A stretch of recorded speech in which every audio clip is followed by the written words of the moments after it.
di apa namanya diberi kesempatan untuk belajar kembali setelah tadi hari Jumat, Bu. Senang semuanya, sehat, G. Semuanya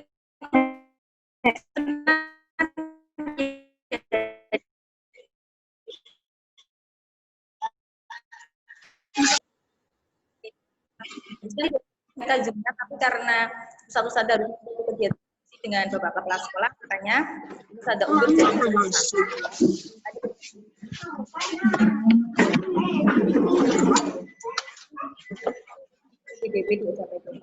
jadi nanti ada rekamannya bisa disimak sendiri setelah kegiatan ini selesai. Oke, kita lanjutkan kegiatan pembelajaran bahasa Jawa.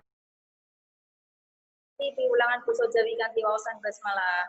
Bismillahirrahmanirrahim.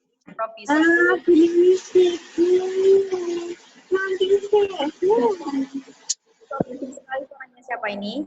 Sudah siap belum? Oke, buku BPD-nya sudah siap ya. Silakan dibuka. Lanjutkan kembali, kemarin di pertemuan pertama kita sudah belajar tentang pengalaman pribadi. Dan ternyata setelah Ustadzah data, Ustadzah cek, yang mengumpulkan Ustadzah itu baru beberapa anak, belum ada 50% tugas yang kemarin. Atau mungkin sudah mengirimkan ke PA ya, nanti Ustadzah cek lagi per PA masing-masing. Tapi yang mengirimkan ke Ustadzah itu belum ada 50%. Ustadzah masih menunggu ya, karena itu nanti bisa menjadi tugas apa namanya nilai keterampilan kalian. Kalau tidak mengumpulkan di materi ini berarti nanti nilai keterampilannya Ustadzah ngambilnya dari mana ya. Jadi silakan apa namanya yang belum mengumpulkan mumpung masih ada waktu itu dibutuhkan Ustadzah ya. Ya. Jadi hari ini yang akan kita pelajari adalah tentang tembang mocopat. Silakan dibuka halaman 142 yang akan kita pelajari. Mungkin di kelas bawah pernah mempelajari tembang mocopat nggih? Mungkin gambo, mijil atau yang lain. Untuk kelas 6 ini yang akan kita pelajari adalah tembang kinanti. Salah satu tembang mocopat. Di situ sudah Ustadzah beri keterangan nggih sambil mengingat pelajaran yang lalu di kelas bawah. Tembang mocopat cacai ono 11. Di situ disebutkan semuanya nggih, ada dandang gula, ada sinom, ada pangkur, asmorodono, megatro, gambuh, mijil, mas kumambang, durmo, kinantilan, poco. Masing-masing tembang tersebut memiliki karakteristik yang berbeda-beda sesuai dengan namanya. Sifatnya juga berbeda. Yang akan kita pelajari ini adalah tembang kinanti. Kita masuk ke tembangnya, tidak ada salahnya jika kita mengingat kembali. Ada beberapa istilah yang berhubungan dengan tembang mocopat. Kamu lihat di poin yang kedua, nggih. Yang pertama, Ustadzah pakai pengantarnya bahasa Indonesia saja, nggih, biar tidak apa namanya ribet kalau pakai bahasa Jawa nanti ada yang paham, ada yang enggak. Yang pertama ada istilah podo. Keterangannya di situ podo yaitu arane tembang mocopat saben sak lagu.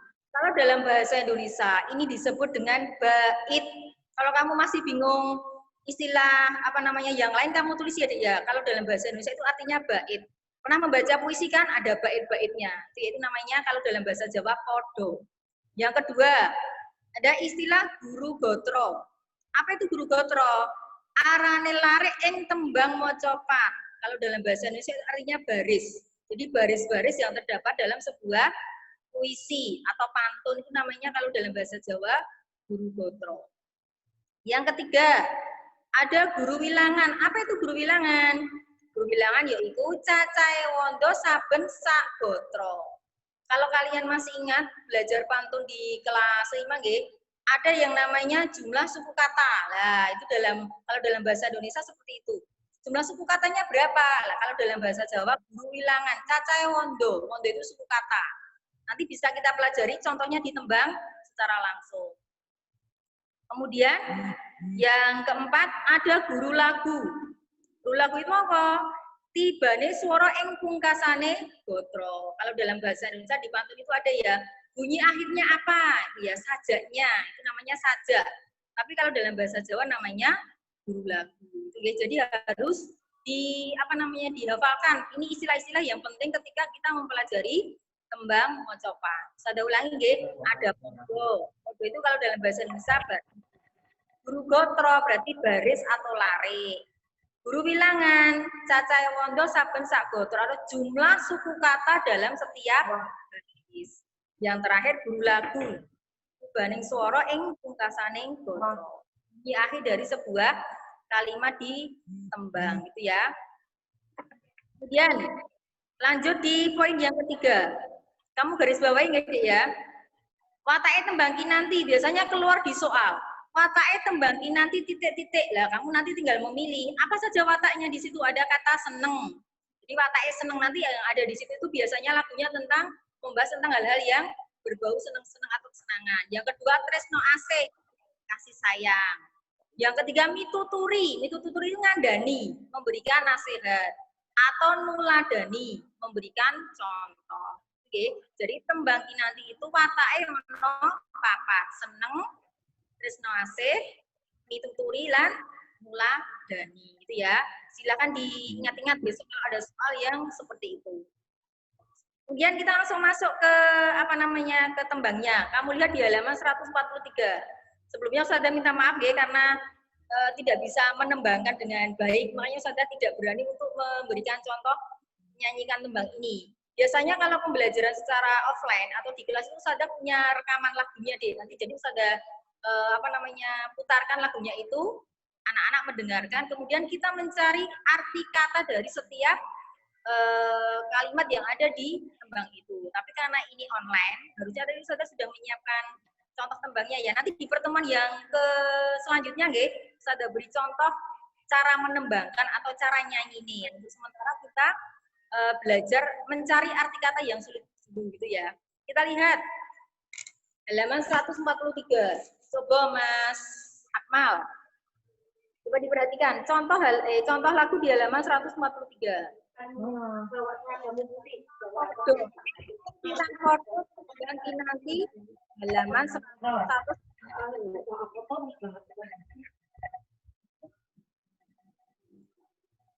Pinten Mas? 11. Coba yang lain. Sada tanyanya podo loh ya. Eneng pirang podo, Mbak Nia? Oh, podo tuh. Oh, podo yang ditanya podo. Berarti podo itu kalau dalam bahasa Indonesia tadi apa? Bait. Bait. 3. Ya. 3. Coba meneh saiki. Guru gotrone cacahe piro? Coba dijawab Mbak Najwa. Guru gotrone bait podo setunggal niku enten pinten guru gotrone? 6. Ya, eneng 6 guru gotro. Coba saiki digoleki guru wilangan. Walaupun di situ sudah ada ya kita tapi praktek langsung. Guru wilangan gotro siji ing tembang kinanti podo siji. Guru gotrone ada berapa? Guru wilangannya kok guru gotro. Podo bulangan ing kalbu. Berarti guru wilangannya berapa itu Mbak Diva? Guru wilangane gotro kapisan. 8. 8 apa? Guru lagunya? Hah? Guru lagunya apa? Guru wilangane U. Ya, guru lagunya U. Saiki gotro ing angka loro, Mas Akmal. Akma. Ing sasmita amrih lantip. Guru wilangannya pinten, Mas? Guru wilangan itu mana, Us? Guru wilangan itu jumlah suku kata dalam setiap baris, itu namanya guru wilangan. Coba dihitung. Ing sasmita amrih lantip. Berapa ini berarti? 5.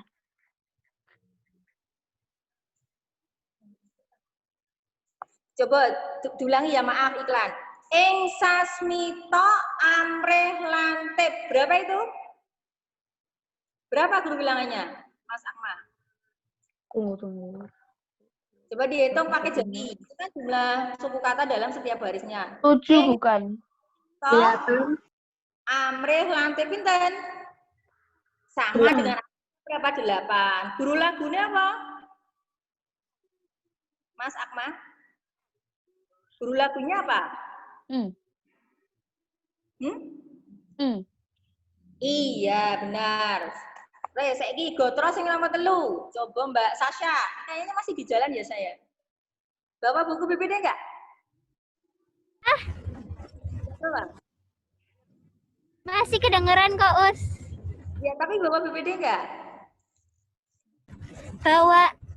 Bawa. Lah bisa enggak? Kira-kira maksudnya dengan di jalan gitu konsen enggak? Maksudnya dengar usah ada enggak? Bisa. Nah, coba. Gotro sing nomor 3, Mbak. Ojo pijir mangan Indro. Guru wilangane pinten? Ojo. 8. Guru lagune?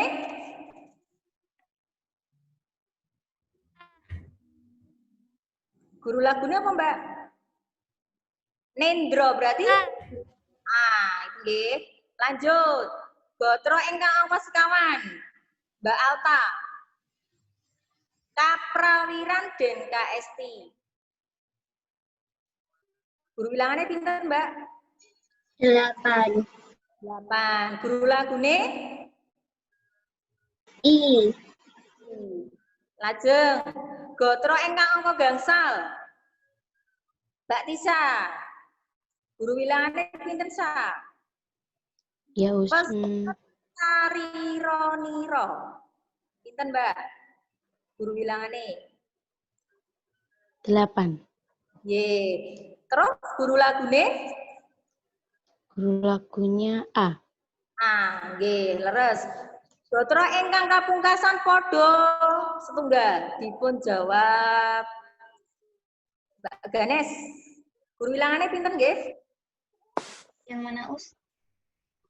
Gotro pungkasan atau gotro nomor 6 ing padha setunggal.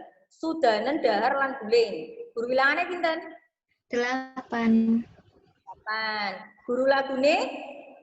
I. Gitu ya.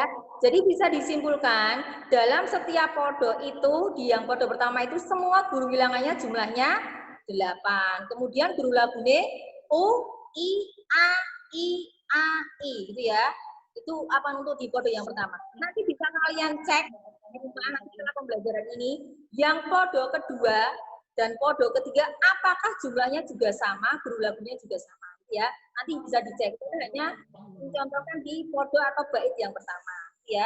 Sekarang kita cari yang B. Negesi tembung-tembung ing tembang kinanti. Mungkin kalian masih bingung ya ini artinya apa gitu ya. Kita cari bareng-bareng. Silakan dipersiapkan alat tulisnya. Nanti kamu tulis di kolom sampingnya itu. Yang nomor tunggal. Gulangan. Artinya kamu tulis saja ya langsung ya. Gulangan kuwi tegese latihan. Latihan, nulisnya latihan. Kamu tulis ya. Biasanya itu keluar di soal itu gulangan tegese titik-titik. Jawabannya A, B, C, D ya, gitu ya. Engkang nomor kali. Sasmito. Sasmito kuwi tegese batin. Silakan ditulis ya di sampingnya itu sasmito tegese batin. Masih di podo yang pertama. Yang ketiga, lantep. Lantep tegese pinter. Ya, silakan ditulis di sampingnya. Nomor sekawan. Nendro. Ojo pijer mangan nendro. Nendro itu tegese turu. Nek bahasa Indonesianya tidur. Nek wong tua sare gitu ya. Nomor sekawan nendro itu artinya turu. Nomor gangsal. Kaesti. Kaesti itu tegese sing dikarepake. Silakan ditulis. Bisa nggak nulis pakai bahasa Jawa? Bisa nggak, Dek? Bisa. Kalau ya bisa nggih. Kalau pembelajaran offline di kelas bisa Ustazah menuliskan karena kadang karena nggak terbiasa pakai bahasa Jawa itu bingung menuliskan gitu. Lanjut nggih. Nomor 6. Pesunen. Artine utawa tegese prihatin. Prihatin. Nomor 7, laku nireki. Tegese kebiasaan utawa nek basa Jawa ini kebiasaan. Nomor 8, kasukan-sukan. Kita sudah masuk bait yang kedua nggih. Kasukan-sukan kuwi artinya seneng-seneng. Kalau dalam bahasa yang lain itu foya-foya gitu ya, seneng-seneng. Napa nggih? Diwale halaman 100 doso sekawan atau 140. Nomor 9. Sawetawis tegese sak cukupe utawa sauntara. Bisa nggih? Sak cukupe utawa sauntara. Nomor 11. Prayitaning tegese kepekaan. Peka, kata dasarnya peka. Kepekaan.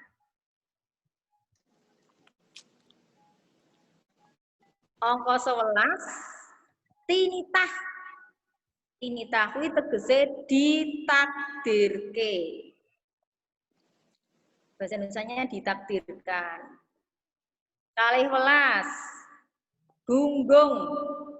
Kalau bahasa Indonesia ini sombong, tapi kalau bahasa Jawa ini gumede. Gunggung kuwi gumede utawa sombong nih bahasa Indonesia ini nggih. Nomor 13. Nyelaken, cedak-cedak.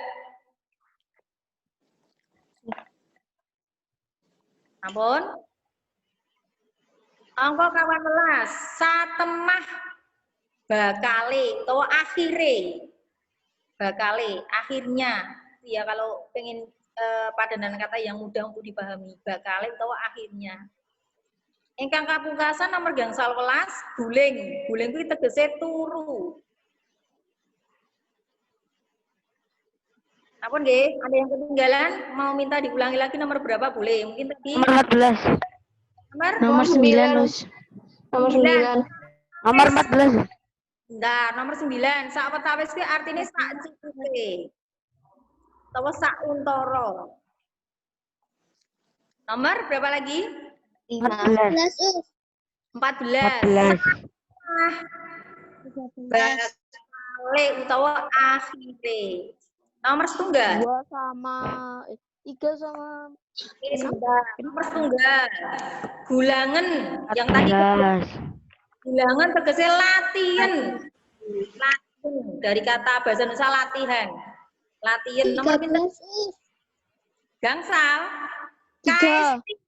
Sik, Mbak Taza, kaesti sing dikarepake. 14. Nomor 15, Diva. Guling. Guling itu artinya turu. Ada lagi? Nomor 7, Mona. Laku nireki, kebiasaan. Utawa kebiasaan nek basa Jawane. Enten mleh? Lantip. Ing sasmita amrih lantip. Lantip kuwi tegese pinter. Elvira nggih, Elvira. 13. Nyelaken, cedak-cedak. Nang kene kalimate ojo nyelaken wong ala, ojo cedak. 6. Bentar, nomor 12, Mbak Alta. 12 gunggung. Tegese gumedhe utawa sombong. Nomor 6. Pesunen, prihatin. Silakan prihatino ya bahasa Jawane. Nomor sekawan, nendro, Mbak Aurel. Nendro kuwi artine turu, utawa tegese Enggak pernah berantem mereka itu. Dia tuh enggak berantem Kabi. Mbak Kakak, sing dikarepake. Nggih. Enten melih? Nomor 3. Lantip tadi sampun nggih pinter. Nomor 5 judas. Oh, nomor 2. Sasmito batin. Sampun? Akmal 14. Satemah bakale utawa akhire itu ya. Nanti kalau masih ada yang ketiga, sudah tuliskan di grup kalian masing-masing ya, di grup PA ya, biar tidak penulisannya biar sama dengan Ustazah. Oke. Itu untuk yang B, negesi tembung-tembung ing tembang kinanti. Untuk besok pertemuan selanjutnya akan kita kupas tembang kinanti masing-masing bait. Nanti bait pertama itu artinya apa saja. Kemudian pesannya apa nanti akan kita bahas di pertemuan yang kedua. Karena ini waktunya sudah 1:30, nanti ada Usma juga. Oke. Yang paling penting hari ini yang perlu diingat-ingat istilah-istilah yang ada di tembang mocopat. Ada podo, guru gotro, bilangan, berulang, begitu nggih, nanti bisa dipelajari kembali. Kemudian tegese tembung-tembung tembang kinanti tadi juga diingat-ingat ya. Untuk pelajaran hari ini itu dulu saja pengenalan tembung-tembung yang ada di tembang kinanti. Oke, insya Allah di pertemuan selanjutnya nanti Ustazah berikan cara membaca, cara menyanyikannya, walaupun itu bukan suara aslinya Ustazah ya.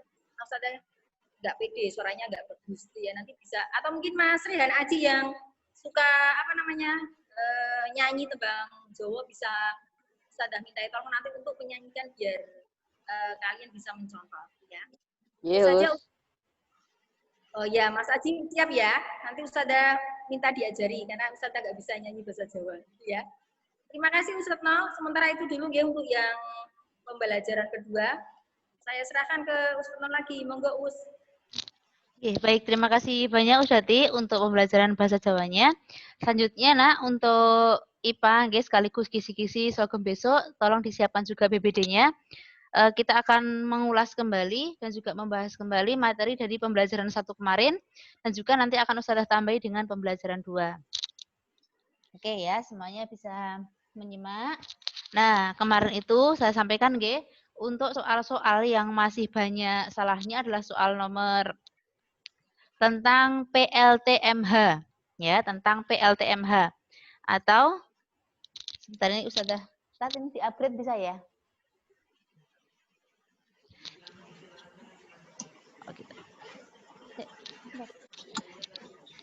Oke, tentang PLTMH. Kemarin tuh masih banyak yang menjawab salah untuk soal ini. Jadi PLTMH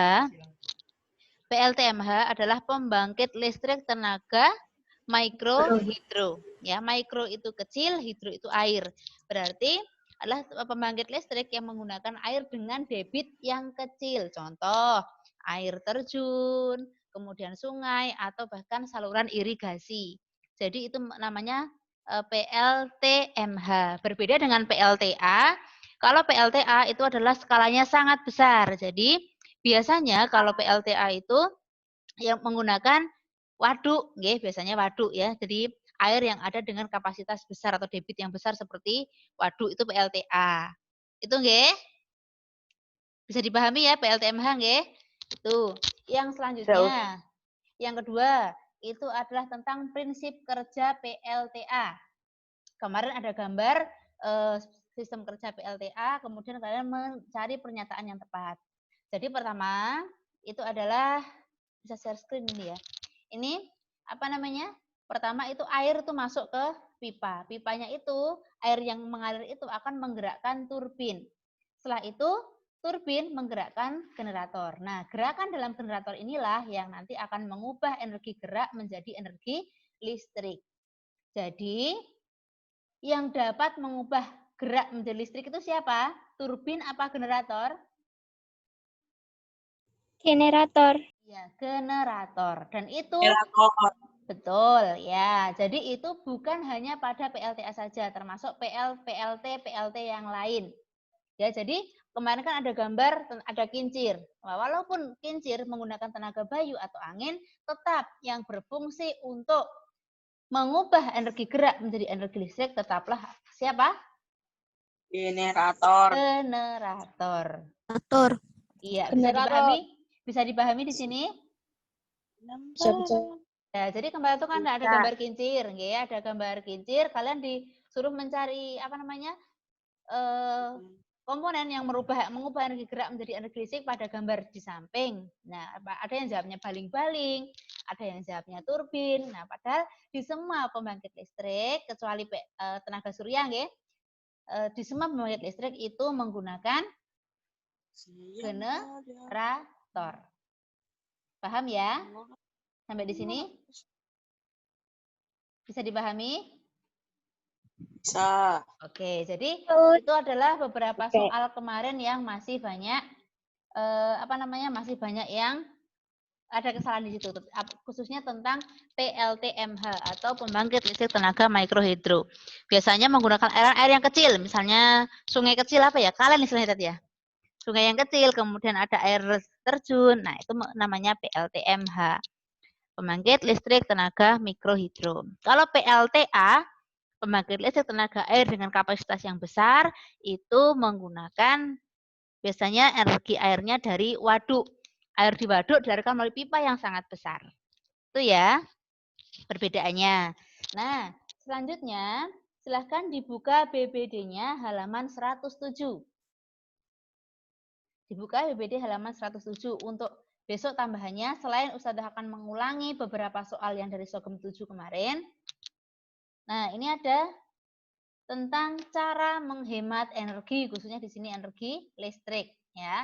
Ini Ustazah yakin kalian sudah bisa menerapkan dalam kehidupan sehari-hari. Cara menghemat energi listrik menggunakan lampu LED. LED itu adalah low efficient apa tadinya itu? LED ya. Jadi menggunakan hemat energi istilahnya. Lampunya namanya lampu LED. Kemudian mematikan alat listrik yang sudah tidak digunakan. Mendesain rumah dengan ventilasi sehingga nggak butuh AC, ya. Menggunakan air secukupnya dan juga melakukan penelitian menggunakan pengembangan energi alternatif. Kenapa kita perlu mengembangkan energi alternatif? Karena energi alternatif memiliki 3 fungsi di sini.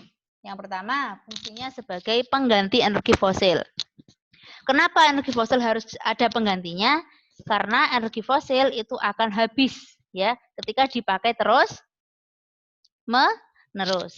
Yang kedua, energi alternatif itu biasanya memiliki manfaat karena dia ramah lingkungan. Yang ketiga, energi alternatif itu bisa diperbarui karena dia jumlahnya banyak dan mudah regenerasi. Itu adalah manfaat dari energi alternatif. Kenapa kita harus mengembangkan energi alternatif? Karena ketika kita itu menggunakan energi fosil terus-menerus, satu, selain tadi akan cepat habis, akan menghasilkan residu berupa asap yang mengakibatkan pemanasan global. Ya, mengakibatkan pemanasan global. Apa akibatnya pemanasan global? Ya, mencairnya es di kutub, kemudian juga ada peningkatan suhu dan lain-lain. Terutama juga akan mengakibatkan bencana alam secara global. Seperti cuaca ekstrim dan lain-lain. Itu merupakan dampak lanjutan dari pemborosan energi. Nah, tadi saya sampaikan bahwa sebagian besar pembangkit listrik itu menggunakan generator dan juga turbin menjadi komponen utamanya. Ingat ya, komponen utama dalam pembangkit listrik itu adalah generator dan turbin. Tetapi di sini berbeda dengan pembangkit listrik tenaga surya yang menggunakan panel surya. Jadi, coba Ustazah share screen ya. Pembangkit listrik tenaga surya, mana ini? Kok enggak ada? Pembangkit listrik tenaga surya itu menggunakan namanya panel surya. Panel surya ini untuk menerima atau mengubah energi cahaya menjadi energi listrik. Nah, ini sebenarnya ada di gambar nomor halaman 109, tetapi itu pembangkit listrik tenaga yang besar, bukan rumahan. Tetapi kalau tenaga rumahan itu menggunakan dari, bentar Ustazah share screen ya. Terlihat enggak, Nak? Terlihat enggak screen-nya Ustazah? Belum. Belum. Oke. Sebentar. Enggak. Sebentar. Nah, pembangkit listrik tenaga surya itu menggunakan panel surya yang berfungsi untuk mengubah cahaya matahari menjadi listrik. Setelah itu, dialirkan ke panel kontrol. Panel kontrol ini berfungsi untuk mengatur tegangan. Setelah dari panel kontrol, dialirkan ke baterai. Baterai ini berfungsi untuk menyimpan energi listrik. Nah, setelah dari energi listrik, kemudian disalurkan ke inverter. Nah, setelah dari inverter ini, nanti baru disalurkan ke ke alat-alat listrik yang ada di rumah. Itu penggunaannya, nggih, dari panel surya. Kemudian coba ini Ustazah coba lagi. Nanti kalau Ustazah share lagi deh, Ustazah share lagi tentang ini panel suryanya. Jadi fungsinya tadi panel surya itu mengubah energi listrik mengubah energi cahaya menjadi listrik. Kemudian ada panel kontrol itu berfungsi untuk mengatur tegangan. Kemudian ada namanya baterai. Baterai itu untuk menyimpan energi listrik. Selanjutnya ada yang namanya, oh ini dia udah bisa. Terlihat screen-nya, Nak? Terlihat? Terlihat enggak screen-nya Ustazah? Sudah, Us. Oke, ini ya. Jadi seperti ini. Nah, ini ada cahaya matahari, kemudian diterima oleh panel surya. Setelah itu Belum, Us. Belum, Us. Belum. Belum kelihatan, Us. kelihatan, Tat? Belum. Retno. Belum. Udah ada. Nah, udah. Oke. Ini ya. Tapi nanti habis ini matanya habis. Nah, ini ada panel kontrol itu di sini. Kemudian dari panel kontrol untuk mengatur tegangan disimpan di baterai. Baterai itu untuk menyimpan. Tapi arusnya masih arus DC. Nah, agar bisa menjadi digunakan itu harusnya menggunakan arus AC, nanti itu diubah oleh yang namanya inverter. Nah, dari inverter inilah nanti akan disalurkan ke alat-alat listrik. Ya. Nanti ini untuk screenshot-nya ini nanti Ustazah share mungkin di grup PA. Ini adalah contoh penggunaan listrik di PLTS di rumah.